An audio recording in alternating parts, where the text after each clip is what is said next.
Alors aujourd'hui, on va vous parler de comment on est autonome en électricité dans Stobidule grâce à des panneaux solaires qu'on a fixés sur le toit. On va vous les montrer après.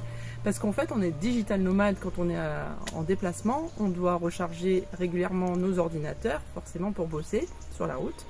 On charge également la batterie, les téléphones portables, les montres. Donc on a besoin quand même de pas mal d'électricité. Et grâce à ça, en fait, on est complètement autonome sur la route. Donc c'est nickel. Et l'avantage des panneaux solaires qu'on a mis, c'est qu'ils sont hyper discrets et en fait ça ne se voit pas du tout comme ça sur le toit. Donc on va vous montrer ce que c'est exactement. Et comme je vous disais, c'est un panneau souple ultra plat qui est collé directement sur la carrosserie avec du Sikaflex, donc ça tient vraiment bien. Et l'avantage d'être extra plat, c'est qu'on passe dans les parkings souterrains ou sous les barres à 1,90 m, c'est impeccable, donc il n'y a aucune restriction. Et je vais vous montrer ici à l'arrière, avec le trafic, c'est ultra pratique. Le gros avantage du trafic, c'est qu'il ne faut pas percer dans la carrosserie pour récupérer le fil à l'intérieur et qu'on ne doit pas changer le fil ici des panneaux solaires pour en mettre un plus plat, parce que quand les portes sont fermées, le fil ici n'est pas écrasé, il y a un peu d'espace.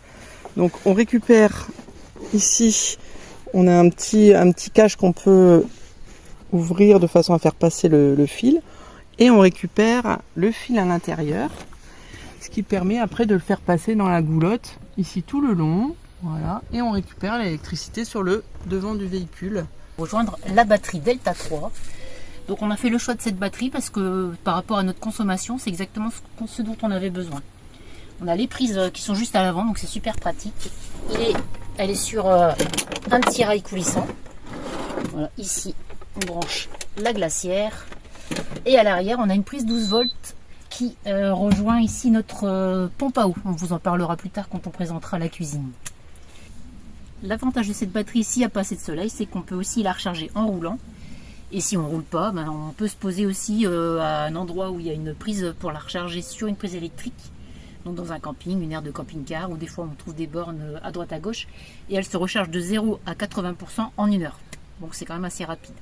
Voilà pourquoi le choix de cette batterie. On a notre petite astuce ici pour ranger tous nos petits câbles, bien pratique. On est un petit peu maniaque. Voilà, avec les petits boîtes de rangement.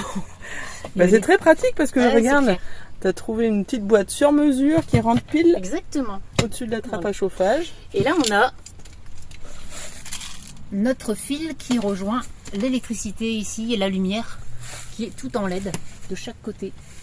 On a fait tout le tour ici